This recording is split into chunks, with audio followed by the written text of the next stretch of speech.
All right, so we need to have pretty much a follow-up video to my video that I did about Rush. We talked about how Rush has potential to be a good game mode, but the community ruins it. I want to like piggyback off that video and talk more about Rush and about the community, but more so go into a more positive, positioning, because I feel like part of the issue with this community is when we talk about the community, we just delve deep into just negativity. Like it's just a constant stream of the community is toxic, community is trash, community this, instead of like just mentioning what it is the community does and how to be better about it. So for this video, I want to talk about just being better at Rush and what's the best way to play Rush and how to make drop-ins less, chaotic. Because you look at anyone's Twitch stream, Boris, you look at Zoidback, you look at Nate the Foot Accountant. Those are 30 people on Twitch I follow, but if you look at, I'm pretty sure it's the same in everyone else's chat too, where it's like you hear people say, "Oh my god, a new Rush mode, that fucking sucks. I hate drop-ins." And then you hear a streamer go, "I love Rush," and they love Rush because they're playing with friends, they're playing with other content creators, they're playing with pros. Why is their experience different from yours? Because the people who they play with aren't toxic. They're not trying to showboat. They're not trying to be him. A lot of people in the community think they're, such an amazing player, and it honestly doesn't matter what rank you're in. This is a community that's very obsessed about their rank. So you'll hear people get their opinion. They'll say what their opinion is, then end it with, I want rank 1 in weekend league. Like, okay, congratulations, you and thousands of other people have done the exact same thing. They'll say their opinion, then end it with, I'm in elite division. Like, okay, now have you seen the elite division rankings? There's a number of people in the elite division. It doesn't validate or invalidate your opinion, and it also doesn't mean that you're automatically like a great player. You can be in the elite division and kind of just be a mid player. Because one of the things you got to understand and admit when it comes to this game, and we're all aware of this, is you can be carried by tactics. You can be carried by a team. You can be carried by however the gameplay is in that given moment. If you got a crazy crack expensive team and you have the right tactics and the gameplay is bad for your opponent, yeah, you're probably gonna win majority of your games, if not all your games. But when it comes to Rush, you don't have that. You don't have the gameplay on your side. You don't have a crazy stack team on your side. You don't have crazy pro tactics and YouTube tactics on your side. It's just you. And when you're playing by yourself in drop-ins, you have to put yourself into a position to where you are a team player.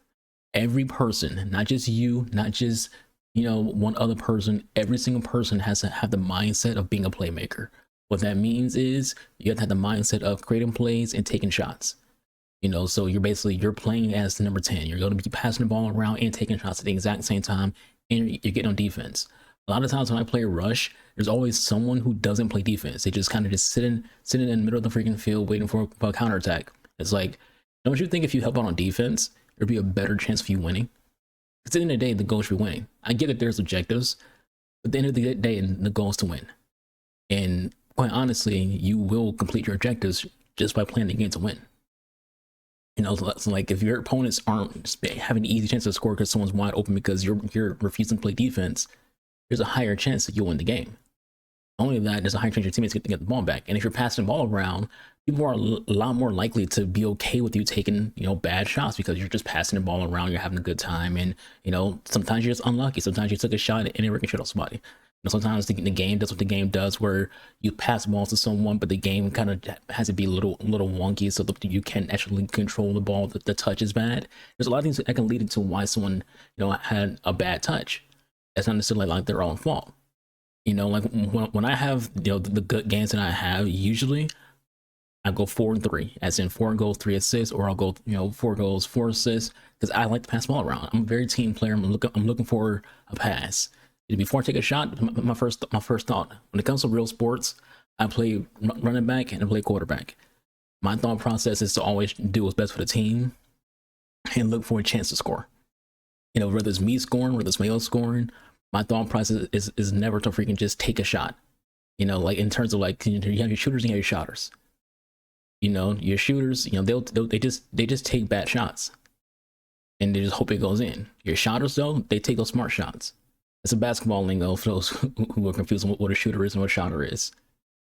Like for the most part, like when I play this game, I just see people doing like just the weirdest thing where it's like they'll have an open teammate to their left and they'll just jack up a power shot. It's like, I get it. There's an objective to get a certain number of goals, but you didn't score.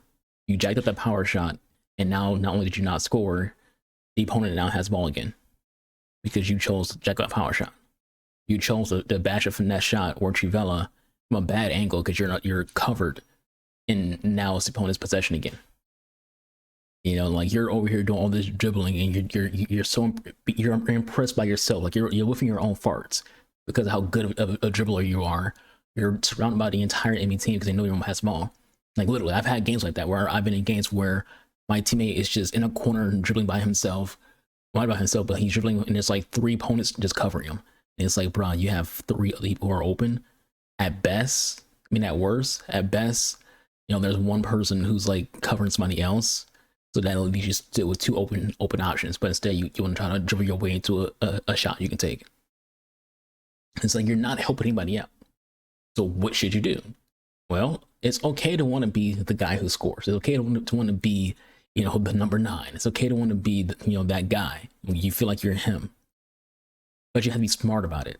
You know, if you have an open shot, take the open shot. That's fine. It's an open shot. You know, I've been in games where I've seen people freaking pass on open shots, and it's like, yo, what the fuck is your problem? Like, I get it. There's an assist objective, but there's an open shot. You take the open shot. You don't just pass it off. Like, if it was a blowout lead, like if you're winning 7-2, sure, cool, whatever. If you're winning freaking 7-1, sure, cool, whatever. Go ahead and farm for assists. But if it's a 0-0 game or a 1-1 game or 2-goal game, you kind of still got to just take those shots because you want to win the game. That's just generally the goal.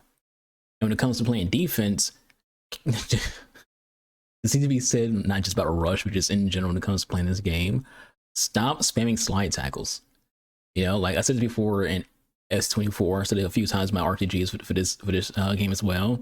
You can tell how good or how bad someone is based on how they react on defense. People who spam slide tackles are usually pretty bad. They're usually awful at the game. Stop doing it. You know, like you're not doing anything other than getting yellow cards and getting blue cards. And no matter what opportunity your opponent had, it's a lot worse for you to get a blue card than it is for them to take a bad shot or go up by 1 goal. Because if you get the blue card, now it's a 3v4 for your team, and now the opponent might score more than freaking 1 goal. So to save 1 goal, you're giving up potentially, you know, 2, 3 goals. You know, so it's like you gotta be smart about it. It's not to say that you shouldn't slide tackle at all. You just have to be smart about the slide tackle. You know, don't do anything that gives us a blue card. Don't do anything that gives up a yellow card. Just be smart with it. Use standing tackles when you're close to the enemy, because in rush, a lot of times it works. You know, you should only slide tackle in like situations that where it's like, okay, this has to happen. Even when it comes to like taking a foul, it should only happen in a situation where it's like, okay, this has to happen. You know, because there is such thing as smart fouls. But a lot of times when I'm playing this game, I don't see people doing slide tackles because it's a smart decision. They're just spamming it because they're panicking or they're frantic. They don't want the other team to score, you know, or they're upset. People get mad because of something that happened. Like either they was like, let's say they were, you know, dribbling and lost the ball, or they took a shot and it didn't go in, and mad that it didn't go in. So now they're just spamming. It happens in real games. It happens not real games in like real life. It happens in real games when it comes to playing rivals or champs. You know, people will play the game normally, and now they're mad because they're losing, you know, 0-3, so they're just sliding around. You gotta compose yourself. You know how they have the composure stat on the cards? A lot of y'all got like freaking 40 composure. And that's just being nice. You know, you gotta compose yourself. It's not that hard to get better at this game. It's not that hard to get better at Rush. Just gotta freaking chill the fuck out and be a team player. First of all, you understand that you're not him. You know, you understand that you're not a pro player. You know, there is no pro scene for Rush right now. Maybe there will be, but you know, even there is, you're not, you know, on any rosters. You're playing a video game with a bunch of strangers who all just want to do the exact same thing. They want to get as many points as possible. They want to get the objectives done. They want to just play the game mode, and that's it. You know, and you gotta stop being inconsiderate. You gotta stop being selfish. You gotta stop, you know, being a narcissist, and understand that the world does not revolve around you, and we'll all have a better experience if we're all actually trying to play the game the way it's designed to be played, and not try to find ways to be cheap, not try to find ways to to cheat the system, not trying to find ways to manipulate anything, or because there's that bug that exists where people are controlling their opponent's keepers so they can get free goals. You know, it's all basic stuff. I feel like everything I'm saying in this video is very basic and very generic. You know, stop going AFK. I get it. You know, you want the points and you don't really care about anything else.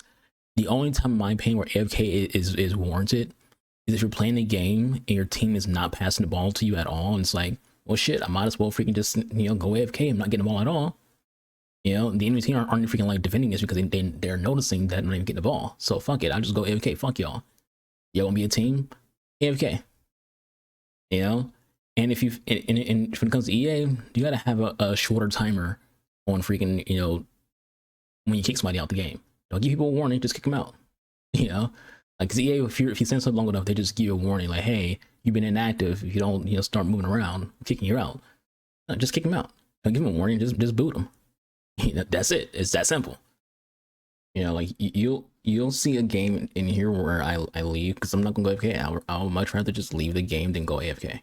You know, like, instead of just like, cause who cares? Like, oh, I don't get the points. If I have teammates who are going AFK in the game, I'm not getting a lot of points anyways. You know, so it's like, who gives a shit? And sometimes I play Rush when I've already completed the weekly objectives, so therefore the points don't matter to me anyways. You know, if I'm picking players for points, it's for y'all, the community, the people who are also on my team, not for myself, because I already have all the freaking points done. So I'm good. So I'll leave games. I'll just be like, you know, my teammates aren't freaking, you know, playing a game. Like, in one of the clips you'll see in here, there's a Taram who, you know, I'm guessing he got mad because he didn't get a chance to score. You know, I scored, Messi scored, and I think the Jew scored as well. So he wanted to like take a shot to score, and so out of anger of not getting the ball. You know, and it wasn't like he was being iced out. It was just, you know, opportunity. You know, you're going to try to pass the ball to people who are open and that can actually, you know, be in position to score. So he literally just stopped trying. Like, first off, he stopped trying on defense. Like, he literally will only play attack. Like, you'll see him stay up in the opposing attacking side, the opposing side on defense. But when we get the ball up there, he starts moving around, trying to like dribble and whatnot. So he's only trying to play for attack with Taram, like Kefram Taram, who's a defensive midfielder essentially. So it's not even like his brother Marcus. So like, I'll just leave. And people like that are a piece of trash. Like, if this video gets like a lot of views, I hope that guy who played Taram in that game sees the video so he understands that you're trash. People who are like you are trash. I don't care what record you have in weekend league or freaking, I don't care what rank you are in freaking rivals. You are a piece of shit. You know, when you do stuff like that, when you intentionally fuck over your team because you're upset about something, you know, I don't know what it is, like, grow up. Like, a lot of that's just grow up. You know, like, if you're throwing a bitch fit because, you know, you didn't get the ball, so now you're just gonna go AFK, or you don't want to play defense because you're literally the only person who's playing a defensive player because the rest of the team's playing freaking, you know, Swanson, Messi, and freaking Bellingham. So you're like, oh, that makes me freaking the hard defender. It's like, so now you're just not play defense because you're mad at that. It's like, grow up, dude. You chose Taram. No one told you to pick Taram. You chose him. And also, Messi, me, on Swanson, and Bellingham were all on defense. So it's not like that guy, like, I should have to explain it. I feel like if you play this fucking game, everything that I'm saying should make sense. Even when it comes to like build up play, you know, like, learn when to time your passes. A lot of times when I play this game, and this is just me giving advice, not being an asshole. A lot of times when I play this game, when it comes to Rush, people will wait too long to pass the ball. Like, they're intending to pass the ball, but they're taking too long to do it. They're dribbling too long. They're running up the flanks too long. You have to know when to pass the ball. You know, and if you wait too long, now whoever you're gonna pass the ball to is off sides, or you wait too long and now you're too covered and that ball's gonna ricochet off an opponent. You know, you have to know when to time your runs as well. So if you're someone who's making a run, pay attention to that offside, you know, flag that possibly next to your player's head. You know, it didn't pull back. And if you are someone who has the ball, acknowledge that your teammate is trying to adjust themselves because they're offsides. Don't just pass the ball. You have to learn what offsides is, learn how to time your runs, and learn when to pass the ball. You know, but anyways, that's it for this video. I don't want it to be too long, you know, because it is an unscripted yap sesh. Just be better. You know, like, at the end of the day, when it comes to like anything, when it comes to this game, this community, just be better. It's not that hard at all to just be better. And I say be better, I don't mean like be better at the game. Be better people. So when you being a better person, inevitably you'll be better at the game. It's that simple. Being boy, music, commercial out of here. Deuces.